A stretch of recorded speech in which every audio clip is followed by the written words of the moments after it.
Welcome to the NBA Hangout presented by Playbook Sports. I'm your host, Brandon. With me, as always, is Dave. Dave, how are you? I'm good, man. How are you? I'm doing good. We're in a bit of a lull, waiting for the finals to start. But lots of stuff to talk about. We have some news with some coaching changes with Reddick. Mike Brown gets his extension.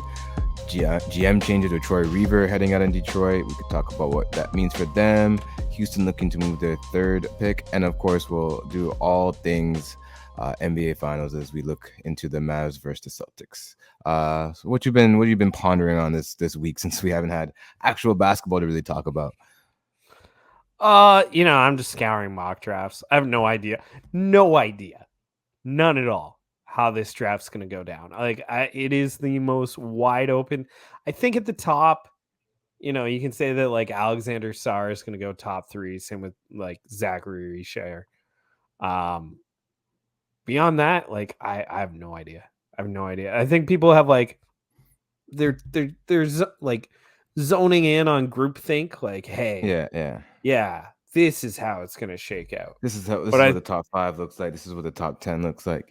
yeah, but once we get to draft day, like teams probably have completely different boards than like what we're seeing online. 100%. Like it's just it's gonna be madness, and I'm kind of down for it. I'm How here about for it, yourself? man. No, I'm I'm all the way here for it. Like as I said, like I'm starting to dive more and more into the draft stuff. So I'm starting to find players here and there and connecting names and stuff like that. But it is fascinating to me because by now there's usually that guy or 3 guys who have stood out and really made it known these are the guys that we're going to be looking forward to. But we just haven't really got that this year. So it's been interesting to me. As excited as I am for that, I am probably even more excited for this final series the more that I look into it. With the Mavs versus the Celtics. We have a lot of like weird little storylines that kind of crept up on us. I guess beginning is we have a couple players playing their former teams with Porzingis and with Kyrie, both playing former teams. So of those 2 players, who do you think is going to exact maybe more revenge, or who you think is going to be really looking to stick it to their old team there? I think Kyrie will exact more revenge, if you will, in that like he will be one of the 4 best players in this series. But I think Kristaps could be the most important player in this series. Yeah. Because I get this feeling that like Jason and Jalen will like even out Luka and Kyrie, and then it comes down to the next couple players. And I think Kristaps, if he's healthy, if he's right, um, exists in this level like above Drew Holiday, above, PJ Washington and Derek Lively. Like I think he's just a little bit better than everybody else who's not named Jaylen Brown, Jason Tatum, Luka Doncic, Kyrie Irving. Yeah, I think the KP thing is especially interesting. I think his story here too is great to watch too. As when he was with Dallas, like the big knock on him was they were able to switch smaller guys onto him, and he wasn't able to punish those switches, and it kind of made him ineffective in the playoff setting.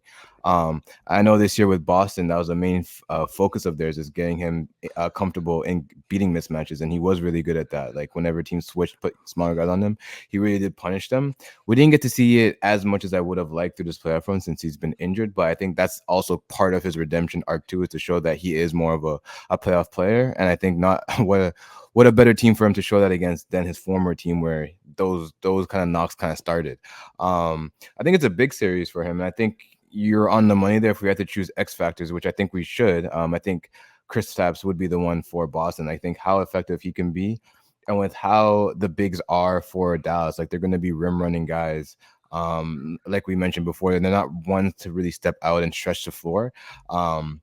but they're really aggressive in the paint. They're able to make reads in the short row, especially Lively's gotten better and better as the rounds gone on. So I think KP able to protect the paint. In this series is going to be huge, and if you can dominate the other side of the court as well, will be massive to what Boston hopes is another championship. Yeah, that's basically what I see too, and I think you know, I think it's kind of what a lot of people see. I'd like to think that like Derek Jones Jr. could be like an X factor in that if Dallas can find a way to get Luka away from a Jason Tatum or Jalen Brown to like free him up, be it even if it's just defensively, um, you know, you can let the kid cook because I think Luka is the best player in this series. Yeah. Jason Tatum might put up like better scoring numbers because Jason Tatum's a great scorer. Like let's be honest, but like Luka Doncic does more for his team, and that's what sets him to that step, Mhm. that puts him in that like top 4 in the NBA conversation, whereas Tatum like is scratching top 5, like Yeah. as the 5th, right? And it's really because he's a great scorer. But like Luka controls the game in a different way. So if Dallas can find a way, and I think Derek Jones Jr. could be this way to get Luka more time to just kind of do his thing. On offense. Um, Yeah. you know, I think that might be Dallas's X factor. Yeah. I think if we're looking at X factors for Dallas, we're looking at I think Lively, Derrick Jones, and PJ Washington in some combination. Um, all three of those guys are going to be, they've been key this whole playoff run. And I think they're going to continue to have to be key. If PJ Washington, kind of like how you mentioned with Derrick Jones Jr., is able to just body up on Tatum and take some of those possessions away from Luca or Jalen Brown and stuff like that, Derrick Jones can I know in the past he's been used as on smaller guys because of his length, and he's still quick enough. He's not the strongest body, so sometimes playing him up hurts him, but playing him down on guards and stuff like that is usually beneficial. I could see them using him on a Jalen Brown for sure to kind of muck things up. Ah, interesting. Or in a situation like that, and then but then PJ Washington becomes that much more important on what he could do against Tatum. If he's not able to hold it down defensively, then things are going to look a lot differently this series. So I think what PJ brings to the team and what Derrick Jones Jr. and what Lively can do as a front court will be very, very key to this series and how it progresses. And if Dallas wants to win, they need to win those type of matchups there, because we know Boston's role players. If we're looking at supporting cast, they're of the elite. They're of the elite kind. So if we had to go into the supporting cast, I think who do you think we favor? Um, Boston Boston. easily. Yeah. Boston. Yeah. I can tell you've been ruminating on this finals. You're like, Yeah, you're putting yeah, yeah. thought in. Yeah, because I feel like it could be a good one. Like I don't think we get too many of these type of matchups where it's kind of in the air. I know Boston going into this is the favorite. It's one of those where my my mind is telling me Boston should win this series, but my heart is saying something's funny is going up with the Dallas Mavericks that I can't fully get behind my mind with Boston winning this series. So I've just been thinking about it constantly. you know, even if you were to listen to like Dallas media outside of like the biggest homers who are just like Dallas is awesome. I think they'd even say like there's something about this team that's hard to articulate that don't write them off. Like don't just immediately say Boston's winning this thing. Even though like okay, I saw some internet dog, choose Dallas in 7. Mm, But like my mind and my heart still says Boston in 6 or 7, right? right, Like right, right. it's hard. It's hard. Mhm. No, I it don't is. I don't want Boston to win another one. Yeah. But I think some of the excitement comes from, so we talked about Kristaps playing his old team, but Kyrie going against his former team in Boston. You know, a few years back there, he was stomping on the stomping on the logo, lighting sage, trying to get the vibes all nice and good, so he has clear thoughts in that building. So I think what he can bring to this series, if we're looking at duos, Tatum Brown, um, Kyrie Luka, which duo would you kind of trust more in this series? Oh, um, I think consistency wise, I trust I trust Brown Tatum. I think ceiling wise, I like Luka Kyrie, but we might not see that ceiling, and that's kind of the weird thing about this series. And that might be the magic of Brown and Tatum is that Yeah. you prevent those two from reaching their ceiling. Hmm. I I think I'm going with Kyrie Luka, just I through and love it. through. I love it. Um, only because I think they're the type of players who kind of live for these type of moments. Not to say that Jalen Brown and Jason Tatum don't, just the edge that kind of Luca went into that game against Minnesota with to close them out. Like he was shooting like we talked about, he was shooting logo shots in like the first quarter. Like he wanted to end them. Like he's yapping at the crowd. Like he ready to give it back to them. Kyrie goes into that building, a place that he played a season for, a place that he I don't know if he really loved his time there. Maybe he loved the guys he played with the fan base, maybe not as much.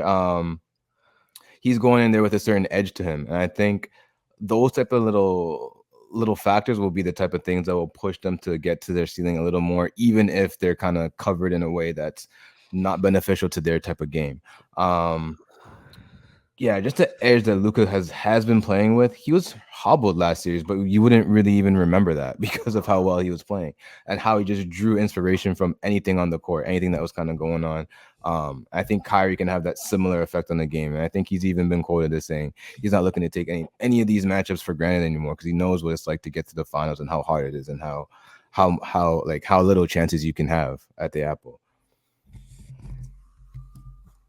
I love it, man. Like I do agree with that. Like and are we beginning to see like I try not to heap praise, but like I really like Luca.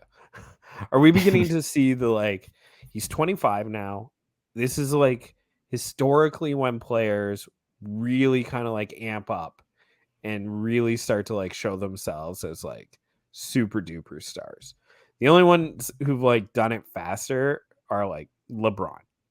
And okay, like LeBron's arguably greatest of all time. Mhm. Um, so Luka's now 25. Had he done it, what was it, 3 years ago at 22, he would have been That in been that there. like, oh Dwayne Wade, yeah, Dwayne Wade time period of yeah. doing yeah. But I think I just think we could be in for something really truly special. I'm just I'm I'm trying really hard not to just like bet against Boston, you know. As we shouldn't, Yeah. because they to be fair to them, Tatum, this is kind of his moment too. Like if I'm looking at it from Luca's and Kyrie's perspective, if I have to look at it from their perspective too, this is their time too. This is Tatum's time to establish himself as there's been murmurs, this week of national guys have been kind of slighting him in the sense of not putting him in that top five conversation.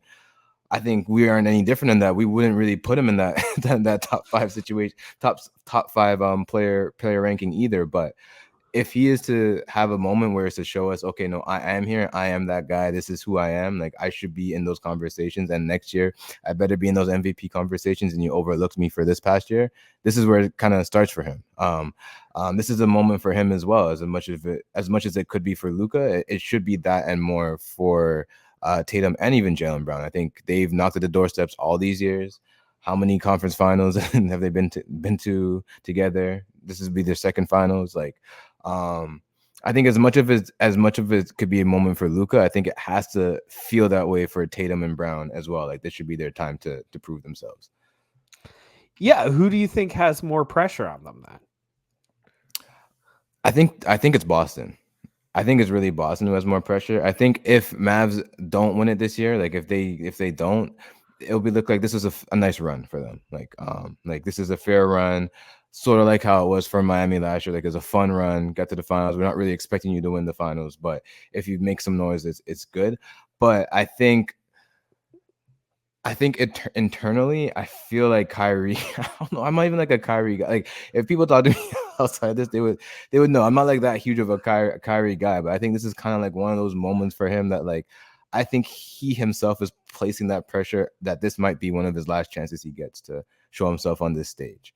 I don't know if he has many more. I think if you're Tatum and Brown, you can build yourself up to feel like you don't have much more, but you're still in that mindset where you just dominated the East. Like, why wouldn't you come back another year? You know, like that Okay, could be like the downfall of your thinking. so then that's it. So um which team would make more off-season changes should they lose?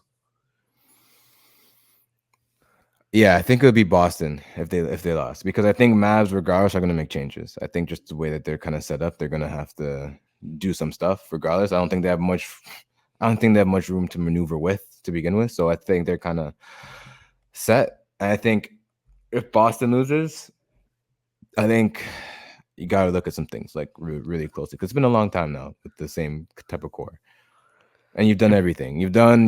We bring in the better point guard with Drew Holiday. We get in the center. We fully flesh out the starting lineup. You get the role player Derek White. Like you've done pretty much all you can do to maximize this roster. I think at that point you have to look at different ways to build it, which is really tough for them. So Which I think falls back on putting more pressure on Boston. are you talking about breaking up Brown and Tatum? If they lose, only if they lose.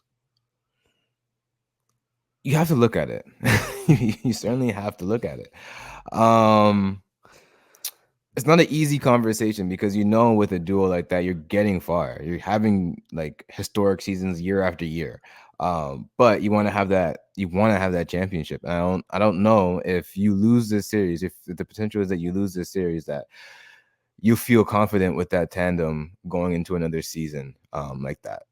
Especially with how much you're gonna have to pay these guys to build out the rest of the team. Like it's gonna come at a cost very quickly. So I think you really do have to look at it if that was the case. Which again, yeah, I think that puts more pressure on Boston to kind of close this out, which maybe that lights a fire under them that we just haven't seen in the past. Maybe. Or maybe they crumble under the pressure. Yeah. Because like Definitely seen this that before. core hasn't pulled it off yet. And the more often you get the chance and don't pull it off, like that's gotta mess with you. That's gotta mess with you as an athlete, I think, right? Um, you know, more in the world of athletics today, we're getting like mental coaches, like trying to stay mentally Mhm. strong. And I would be very worried about my team if I was a Boston fan and they lost this series. And even if it is like Luka Magic and it's like down to game 7 and it's overtime and it's just like fluky loss. The fact that they lose could really break this what is probably the NBA's super team right now. The closest thing you have to one right now with no holes. So going into the series, then when do you think that pressure starts to set in? Is it the first home game that Boston loses? Is it only if they go down 2 games, like if it's like a 3-1, 2-1, 2-0 type situation? Or is it once they just go down in the series altogether, like 2-1 even? Do you think that pressure, if they go down, I should say, in a series like that, 2-1, altogether, is that when that pressure starts to seep in and that anxiety starts to peep out a little bit? If you're Boston? I think I'm going in with a certain amount of pressure if I'm Boston. And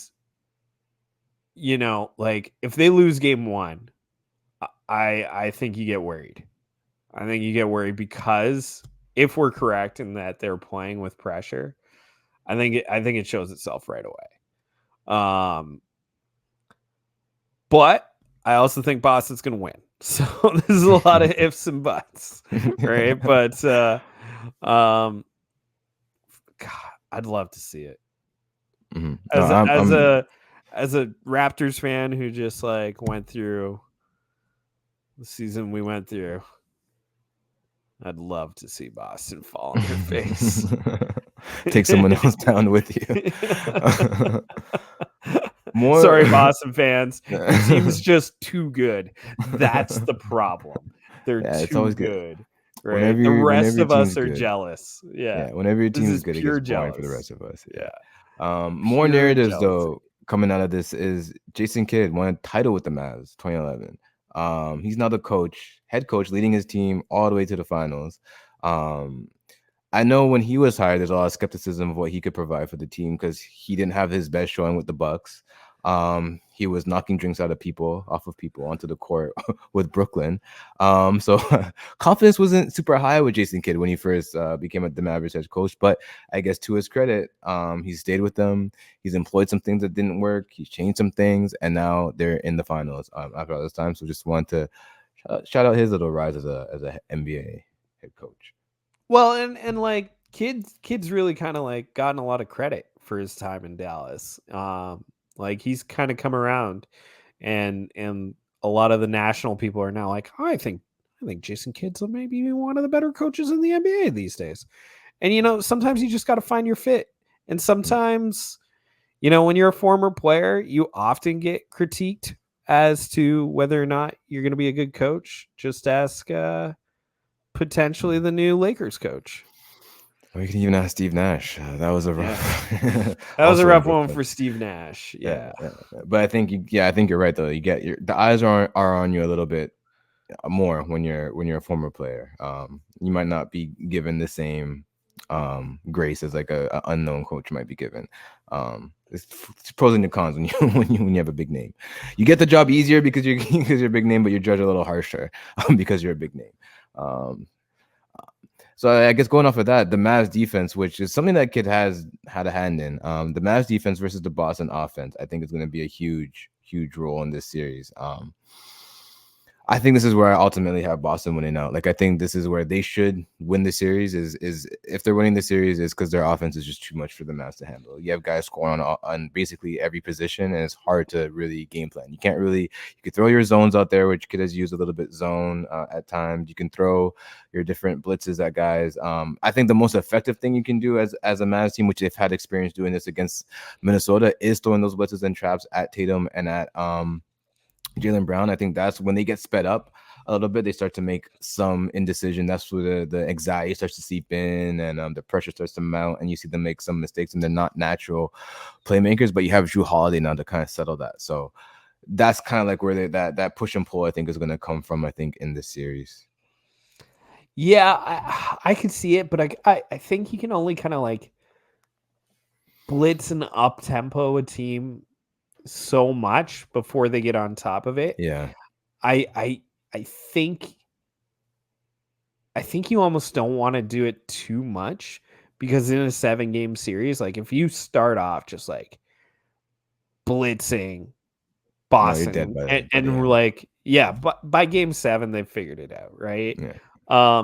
You'll probably win a couple early games, but you know, that anxiety that you speak of that comes with like having to make a good decision, the right decision, with the ball in your hands, with like Tatum and Brown, both kind of like, as you say, not natural playmakers. So, it takes them perhaps an extra beat to get to where they want to be. Um, I think they grow used to playing that way though Mm-hmm. over 7 games and against the same defense, right? Exactly. Yeah. Yeah. Yeah, so I think there's where I think the offense should prevail over the Mavs defense. I just don't think there's just so much that Boston can do on offense, and if Mavs have to be really locked in and really nailing their rotations to make sure that every shot is kind of hard for Boston. The other way that you do it is you find them out. Like most teams that have success against Boston, or when they do start to go through some of their scoring droughts, is when you have a team that could switch and then you can find them out and get them into isolation, and you have a good enough defense to make them miss in those isolation situations. You kind of bank on Jalen or Jason taking some tough shots, and you live with that, or even Derek White if you can get him into a flat out situation. Drew Holiday too is kind of inconsistent. So if you can find them out, that's kind of the way that you can go with the Mavs defense. But I just have a hard time foreseeing them getting to do it enough to make it troublesome for Boston. So Derek White has been great in these playoffs. Can he keep it up? Especially with the long layoff. There might be Yeah. some rust keeping in, like, but he's been. I think, I think he's gonna be fine this series. Like, I think he'll be good. I'm more concerned about of the guards. I'm more concerned about Drew Holiday. His inconsistencies as he's starting to get a little bit more older is really like if his shot's not falling, it gets a little difficult for them because Peyton Pritchard coming off the bench is probably one of their weaker.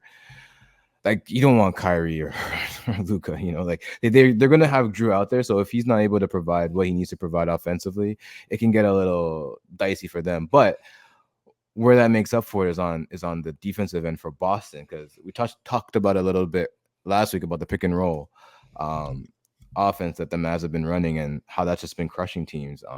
So I looked it up a little bit. So Luka on pick and rolls when he's a ball handler is averaging over a point per possession with the ball, and Derek Lively as a roll man is averaging 1.2 points per possession when he's in pick and roll. So when those two guys are involved in pick and roll, it's been pretty deadly. I think that coverage is one that's going to be very needs to be locked in by Boston early, and so that's not something they can just go to and run over and over and over again, as we saw in the previous series against Minnesota. How do you feel kind of about Boston guarding that coverage? I still think the pick and roll is going to be really effective. I think what Boston's goal has to be is to get Dallas to run other plays beyond the pick and roll, beyond that 2-man game. Once again, if Kristaps is healthy, that's going to be a big thing. Like, straight up, he'll be the tallest guy on the court. So shot blocking can be quite helpful in that manner. It's just, if Luka's got the ball, he can just like start and stop and keep you behind him, and just like he plays the game almost at a speed in between everybody else, and it just messes them all up. Like, the man is a walking changeup. And then he's finding the open shooters on top of all that. If you really collapse hard on that pick and roll, because he's so tall and he's so big that, like, it's not hard for him to see the guy in the corner. It's not hard for him to see your collapsing defense come his way, and he'll wait till the guy's open. He'll just hold you. He'll bring you in and he'll hold you and then kick the ball out. Like, yeah, kid's a wizard. Yeah. Just a villainous basketball wizard. Yeah. I think this is where me too. he's such a great watch. I think this is where Drew, even if his offense is failing him, becomes very important on the defensive end. His pick and roll defense is one of the best among guards. So I think for Kyrie, it's going to make it trickier because if that's his primary matchup, let's say, and if he's the one that's going over those screens, you're not getting too much of an advantage there. Now, if they have to put him on Luka, I think it's a little different because of, again, Luka's size. Drew's underratedly strong too. So like when guys try to post him up, they don't move him as easily as you think you would.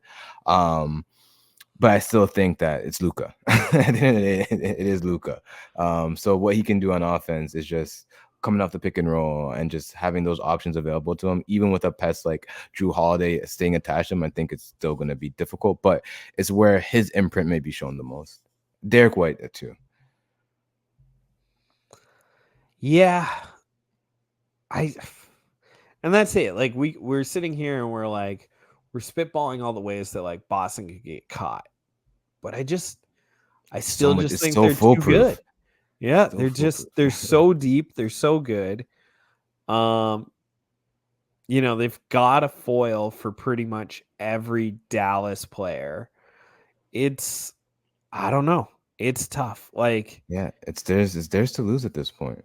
I feel that too. Yeah, I really think smart money's on Boston. Mm-hmm. Yeah, fun money's on Dallas. Dallas, yeah. The fun stuff is at Dallas, so I think where my fun stuff I think I'll be over on the fun side.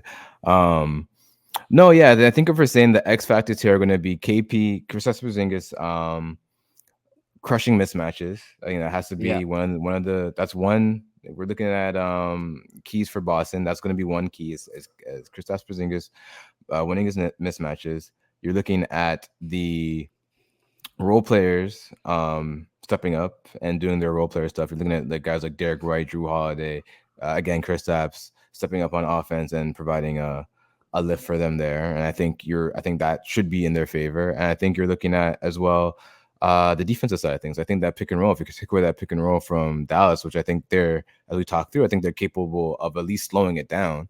I think you kind of have it in the bag there. The only place where I kind of favor Dallas is the best player in the series is going to be on the Mavs. And the best duo in this series, I still kind of feel like is with the Mavs. So that's where things kind of get interesting. So I guess to just close off this conversation, final predictions to put it in cement. Our brackets are both blown up, so we get to make new predictions now.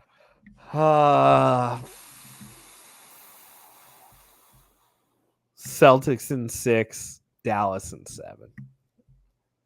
Two predictions. So if it goes 7, it's If Dallas. it goes 7, Dallas steals it. The But pressure might be too much. Boston should lock this up by 6 games. If Boston goes to another 7, another game 7, I think it's just like chaos for those poor fans. No, not poor fans, but that's a tough one. That would not be fun if you're Boston. Okay, lots of thought put into this one. Could be very, very wrong. I just can't go against my heart right now, and it's my mind is telling me it's gonna be Boston, and I think Boston in 5 or 6 is what my mind is telling me. I don't think this goes long if Boston wins, but I have to go with Mavs in 6. Like that just feels like 6. what it's. That's my mind just can't get off of it. It could be very wrong, but you know that's what we're here for. We're here to make these takes, make these gut feelings. Like I said, my mind going through it the whole week. I've been sitting on it, looking at all the angles. I still come up with like Boston should win this series, but that gut feeling just won't be erased. So I think I'm gonna lock in Mavs in 6 for that. I love it. Yeah, I absolutely love it. and we're gonna live with it. We're gonna live with it for as long as I can. And living with the same the same coaching staff for as long as they can for now is Sacramento. Staying with Mike Brown, they re-signed him for 3 more years. He was looking for, I think, 10 mil a year. He was looking for 10 million a year. They're kind of hardballing him, but he eventually got it. I think with that signals that Sacramento is looking to improve on their team, and they're not looking to kind of break it down with the Western Conference that's been on the up and up in the last couple of years. They're looking to be one of those teams that stay in the mix. So how you feel about that with the Kings locking up Mike Brown for a few more years? I like it. I still think the Kings need like one personnel move to like bring them back into that relevance they were seeking a couple years ago. Like I don't think it's going to be tidying up around the edges. I think they need to bring in, one more impact player. And, maybe it's simply like a Zach LaVine reclamation project or something like that. But I like it. I like the consistency. I like the rewarding for bringing Sacramento back to relevance. Yeah, Yeah. that's big for them. I think having that whole culture change that Mike Brown kind of brought in when him, Sabonis, Fox, I think that kind of trio there, that core is important for what that franchise has been able to turn around. And I think if they can, I know it's going to be tough with San Antonio looking to creep up now. You have Memphis getting healthy, so they're going to be another team to look out for. We also got to watch what the Pelicans are going to do. So Zion's still there. What they're going to do with Brandon Ingram is a question. So how they maneuver all those type of stuff. It's going to be interesting, but it's good to see that they're not just going to bow out. They're going to keep fighting and see how far they can really push this thing, which I like as well. Yeah, I just overall feeling good about that one. Yeah. Good move for Sacramento. And then staying on the coaching stuff, we have JJ Reddick. Sham says they're zeroing in on on him being the Lakers head coach, which more or less means he is the head coach to be there. I guess LeBron getting his guy? Question mark. He said he's not part of this, so Palinka getting his guy. I think LeBron always gets his guy when it comes to the coach. LeBron's generally the one that's like, you got to bring this guy in. And, I like it, right? Clearly, JJ and LeBron think the game in a similar way. I mean, they talk about it weekly. Yeah. Um, and I think one thing JJ does well is he really understands the player mindset, and that comes from role players like himself. Even though he was a star role player, I don't think he was ever an all-star, but he understands like what guys at the very top need to perform well. And that's the model the Lakers are going after, right? They've got Mhm. AD, they've got LeBron. They're really trying for a third star this summer. um Understanding how to work with those guys, keeping them all, you know with getting touches, being involved. I I'm I'm pretty excited to see JJ Reddick as a coach. Mhm. I know the Raptors looked at him for a long time when they hired Mhm. Darko Rajakovic, Mhm. but like I think I think this is a big undertaking for JJ. It might have been easier to come in on a team that was like had more modest goals and expectations, but like at the same time, like say you come in and you're like Charlotte's head coach, do you fade into obscurity because the team just Right. doesn't do anything? Yeah, and you don't get another or chance again. or Yeah. yeah, like what goes on, right? So I I'm excited to see what JJ does. I'm just I'm just worried it's going to cut into his podcasting time. Yeah, I don't think we're gonna get too many more of those, or even his announcing. I don't think we're gonna get too much Yeah. too much of that anymore. I don't know. I'm kind of impartial to the move. Like I don't mind it. I think it's a fine move. I'm not sure how he's gonna be as a coach. I know he has the mind for the game. I know he has the player relationships to kind of talk to any type of player. Like I think what you say there is very important. Like he knows what the top guys need, but he also knows like what a role guy needs and what things to do to keep those type of guys engaged too. Because if you're gonna go far in the season or in a playoff run, you need everyone to be connected towards the same goal. And I think having a coach that could connect those type of things is very important. And we'll see if JJ Redick is able to do that. I don't. To me, he gives off the. I don't know him personally, but like to me, he gives off like this vibe of like certain people might not connect with him. He might bump heads with certain guys. Younger guys. I don't know if we've seen a coach, a player coach, a former player become a coach so quickly. Like even with Steve Nash, it was some years after he was retired. Jason Kidd too was like a few years after he retired before he kind of stepped in. But this one feels a little more fresher, so, especially someone who's been podcasting and been like calling games. Like hasn't really fully taken that step away from the game. So I'm kind of interested how that works when he integrates himself back into the basketball world and how his perspective changes, seeing the game from being a player and seeing the game as like someone calling the game and talking about the game so much, what type of things he brings to a team and if that type of stuff works It's going to be fascinating to see. And we're going to see it on the biggest stage, which will on the be fun as biggest. well. Yeah. Yeah. Which is we're here to see that. Other news, we have Troy Weaver being, I guess, fired, let go, as basketball operations for Detroit. As you know, he's been there since 2020 and they haven't gotten any better. So I think it's been time due for a change, due for a little bit of culture change.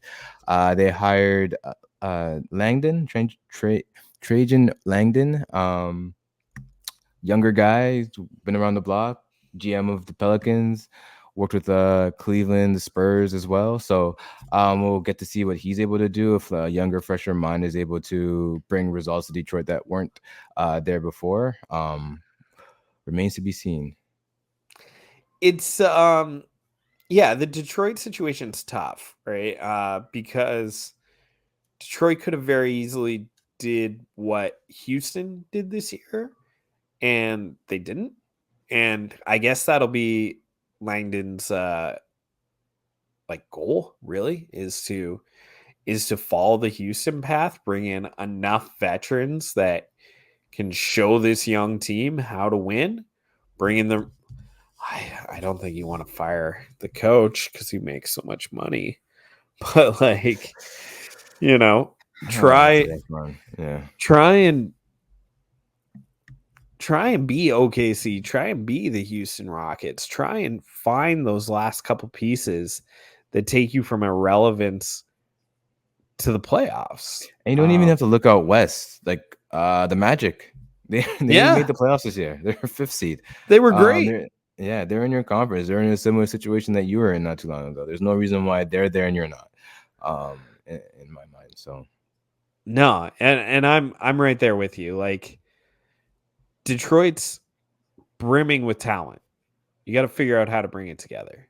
And yeah, it was really disappointing because that was like one of the very first things we ever said on this, or at least I ever said on this podcast, was I did I'm too, really for sure. excited to watch Detroit. I was think way could too be excited good. for Detroit. Yeah. I was even excited when they're losing 15 in a row. I was like, no, it's there. They got this. They're going to turn it around. It's in there. Just wait till they get healthy. Never happened. We mentioned there like a culture change such as Houston. So Houston, third pick of the draft. It's been rumored that they're looking to move that pick for a win now player to help get themselves into the playoff picture again with all these teams, the Sacramentos of the world, the Memphis of the world, the Pelicans of the world. They want to be right there with these guys. The rumored player at the moment is Mikal. I'm sure there'll be many more players like that they'll be tied to with that pick. They'll try to get any type of wing, I think, to fill out that roster. But just looking at the Mikal thing, I think the rumor that I did see floated out there was that they were talking to Memphis and Brooklyn regarding the third pick. So I wonder like how this sounds to you in a situation where you have Houston getting Mikal, Claxton going to Memphis, and just all the assets that Brooklyn wants coming from both those teams, sending them over there. I mean, obviously Brooklyn's then packing it in. They're going for the future. Oh yeah. I think at this point they kind of have to make that call because they did absolutely nothing with, like, this year felt almost like a waste with how they finished. Yeah, which I don't mind. I don't mind Mikal Bridges going to Houston. I think I like the archetype of him more than like the player for Houston, at least. Yeah. Because to me, Bridges is a 2, and Houston has a great 2 in Jalen Green. I think he's playing up if he's playing the 3, and he's like diminished. So I don't know. I still want more of like a true 3 if I'm Houston. Who that exactly is, that's hard to say. Like, I think Paul George would be great in that situation, but like, can they afford to pay him the max? Yeah. Yeah. Do they have the cap space to do that? Because they gave all their money to Fred VanVleet. So I don't love it. Mm-hmm. I wouldn't be like, if I'm Houston and I got Bridges, I'd be pumped. But I don't love the fit personally. Yeah. You would wait out for something a little bit more, a little more enticing with that third pick. You'd hope you would get something. I don't know how enticing that third pick is. Yeah, that's the question. This draft is really, if all the picks, all the drafts have picks to trade. Yeah, this isn't the one. Yeah, I think it's a good asset in a package of assets, but it's not like your selling point. No, like, so who is that asset for Houston then? If you're trading the third pick, who are you attaching with it to like be like, okay, we're going for it with this trade? Well, I think you've still got a couple of good ones. Like if you need money, Dylan Brooks.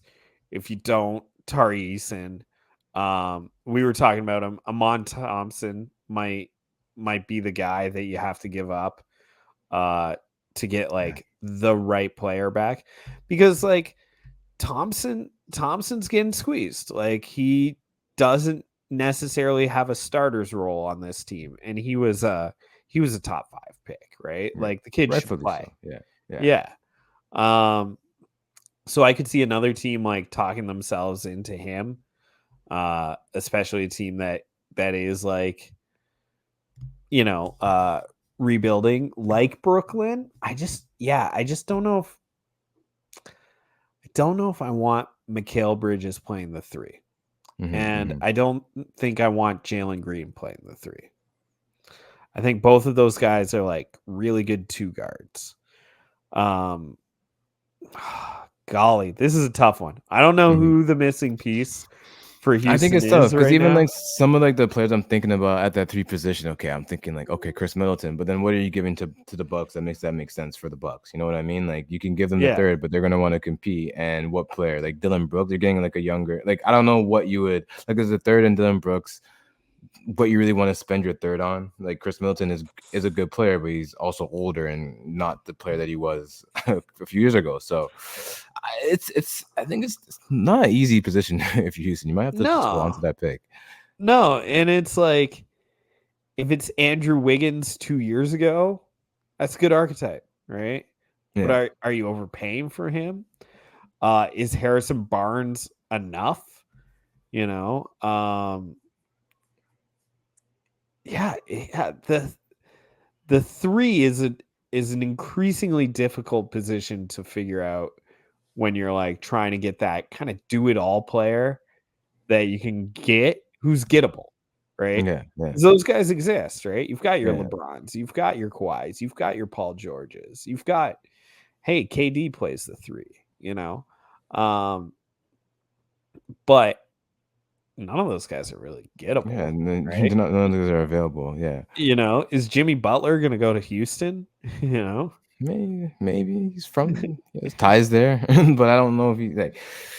That's probably more of a next year question than this year. Like maybe if things go sour in the Heat, then yeah, he might be available. But that third pick's gonna be well spent by then, by the time Yeah. he's available. Um, it's dicey. I mean, Jimmy, I hate to say it, wouldn't look bad over there. Like he would look No, kind of like, he would look kind of good. he would, Yeah, yeah. right? He would look Um, over there. but, can they get him? Yeah, Is he I don't think he's at available? that point. I don't think he's at that You point, know? right? Yeah, for a third Does pick.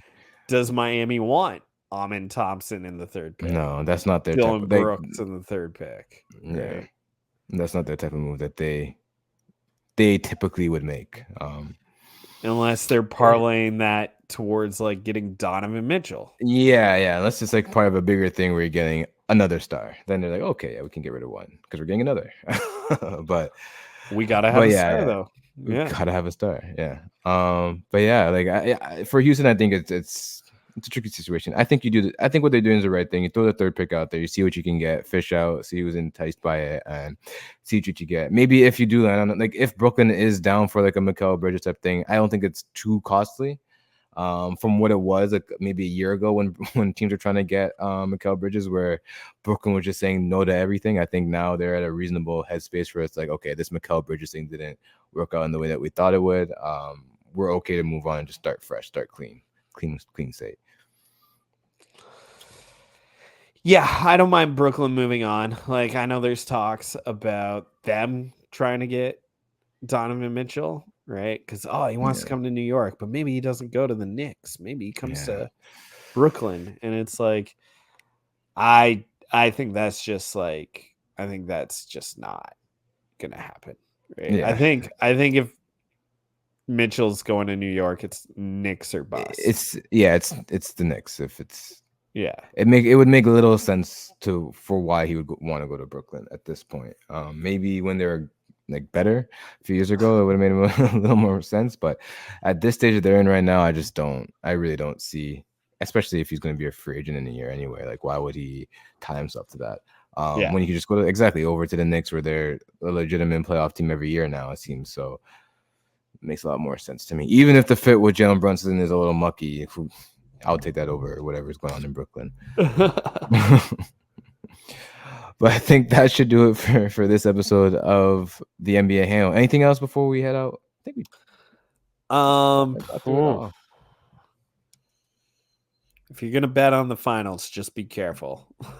Yeah, don't follow what I'm doing. Yeah, your heart's gonna tell you one thing, and your mind's gonna tell you another Yeah, thing. It's gonna be yeah, conflict. yeah, Maybe yeah, just hedge, yeah, right? Just bet on both. That way, yeah. like you Either way know, you win, you're always a winner. yeah, you're like, well, Dallas lost, but I won a bunch of money, Yeah, right? yeah. You know, Still feel good about yourself, or yeah, just stay out of it completely. yeah, it's probably smart. Yeah, or just stay completely out of it. But yeah, or use Betalytics. You can use Betalytics. Find out what is the best play. They take out the heart out of it, so they're just using the mind. That's just the mind. So I would go with that if I was unsure now. So yeah, that'll do it for this episode of the NBA Hangout presented by Playbook Sports. You can find us at the NBA Hangout on Twitter, on Instagram. You can follow me at BJA193_. You can find Dave here every week. Thank y'all. Peace.